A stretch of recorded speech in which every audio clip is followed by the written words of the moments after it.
Welcome back guys to another FPL podcast. In this video I'm going to talk about Game Week 2 and of course let you my strategy for the upcoming fixture.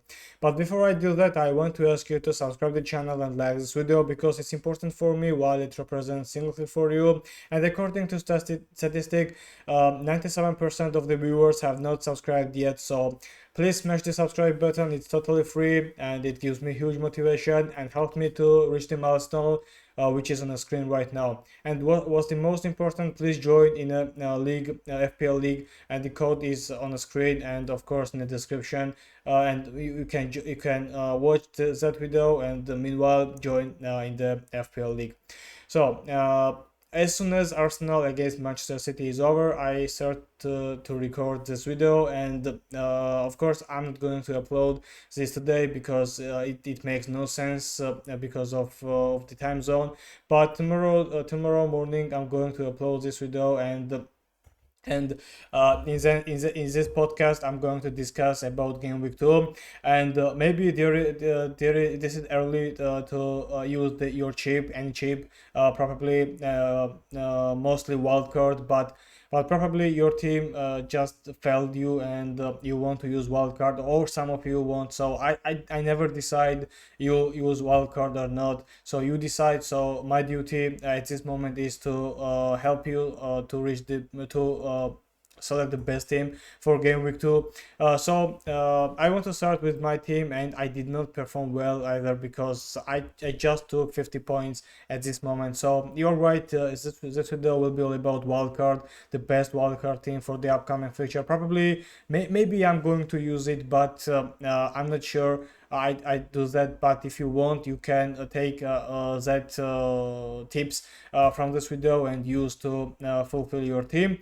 So how my team have performed on match day 1, let's see. The total I got 50 points, which is not the best of course, but the rest of the season is in front, so we can of course fix that situation. In goalie, just Robert Sanchez took 7 points, and that's good, that I predict well. Frimpong just took only 1 point, and on the 59 minutes mark, Frimpong was substituted. At this moment Liverpool was up 2-0, so everything was going well, but after Frimpong left the pitch, just Bournemouth scored twice, and of course Frimpong has only 1 point. But what about Romero, who did very well and took 6 points deserved?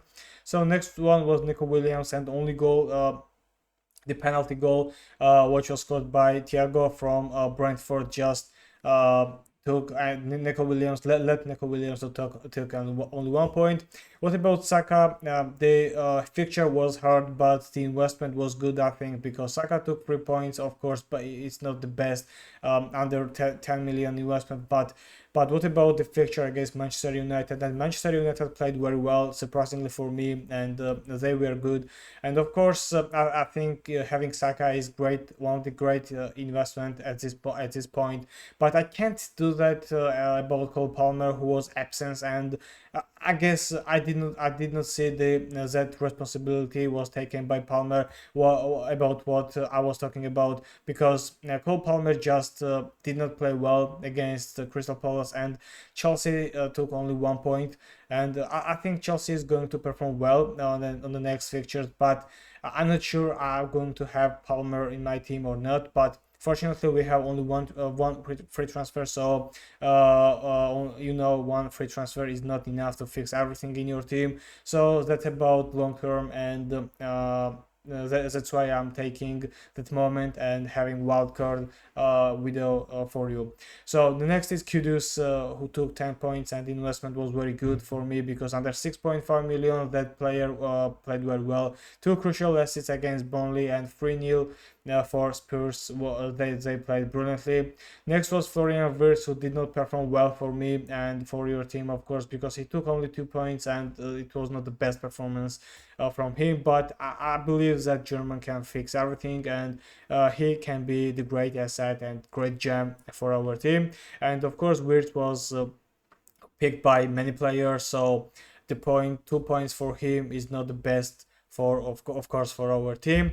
Ekitika played well, and brilliantly because he just took 11 points. And if you saw my last video, and unfortunately many of you did not see my last video, my last team selection, where I took Ekitika in and some players were out. So Ekitika played well, 11 points, and one of the best transfer for me recently.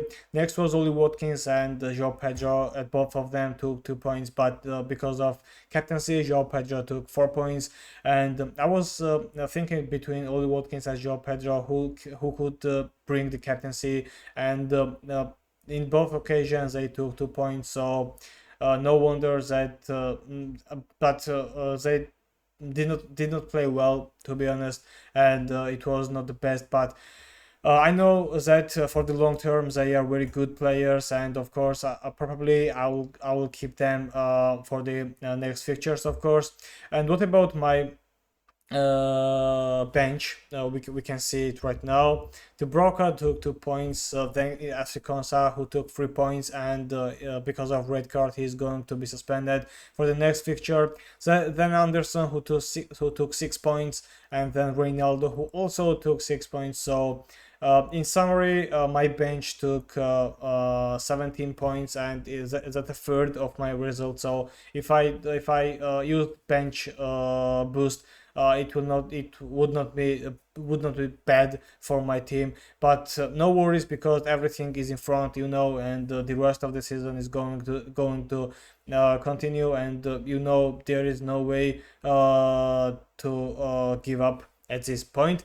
So everything is okay. So right now I just told you that I'm going to have the best wildcard team for you for game week 2. So let's see my selection under the wildcard.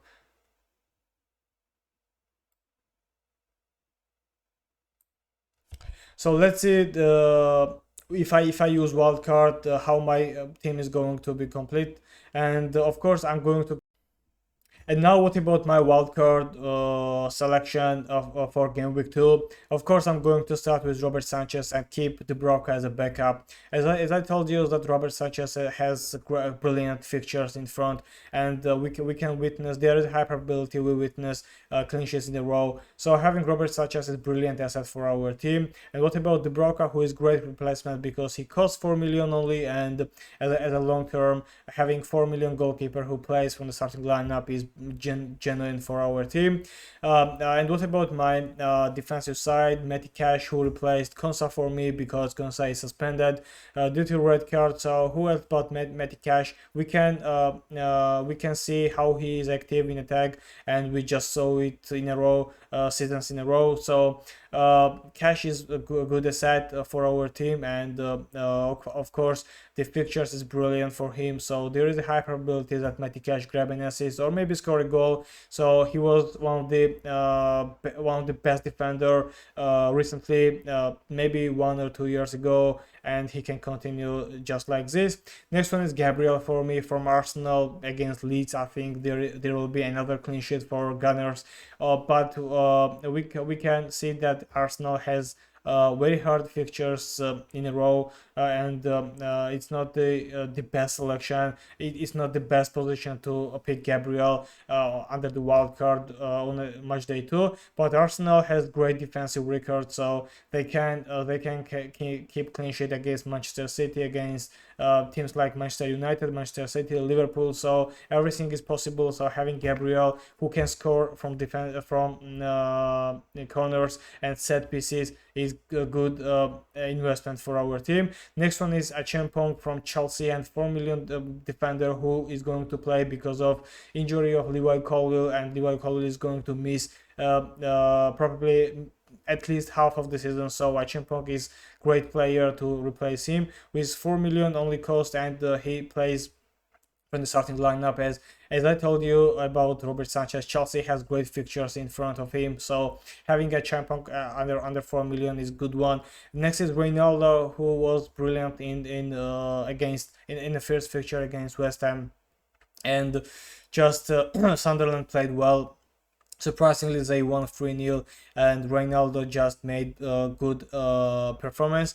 Next one is Romero from Spurs against Manchester City, and I know that on fixture 2. Romero is not the best player to have against Manchester City, but Spurs recently played very well against Manchester City, and also maybe you can bench him on the fixture 2. It's not necessary to play with him, but on the next fixture Spurs has good fixtures in a row, so you can use him as a good defender under the wild card. So how about my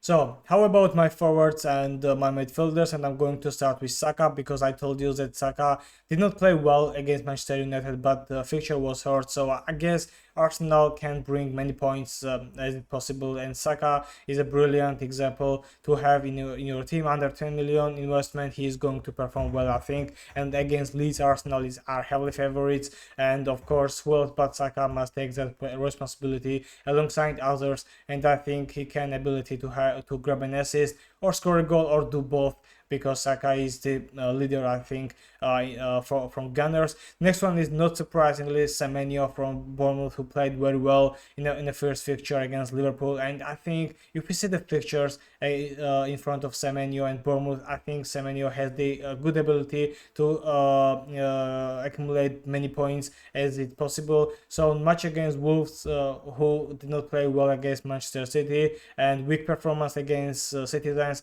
I think Bournemouth has the ability to play well against Wolves, and I guess Semenyo is a great asset in our team under 7 million. Next one is Mohamed Salah from Liverpool, and I think if I use wildcard or you are going to use wildcard, Salah is a good example to return in our team because under 14.5 million, of course it's expensive, but he played well against the Bournemouth and in the next fixture against Newcastle. I think Liverpool, despite the fact Newcastle and against Liverpool it's just 4 points match, I guess, if you see the difficulty. But I think Newcastle is not the same team, just like they were recently, and Liverpool has good chance to beat Newcastle in a away game. Of course, the next third fixture is against Arsenal, but after that there is Burnley, Everton, and others. So having Mohamed Salah for the long perspective, and wildcard is about long perspective. So having Mohamed Salah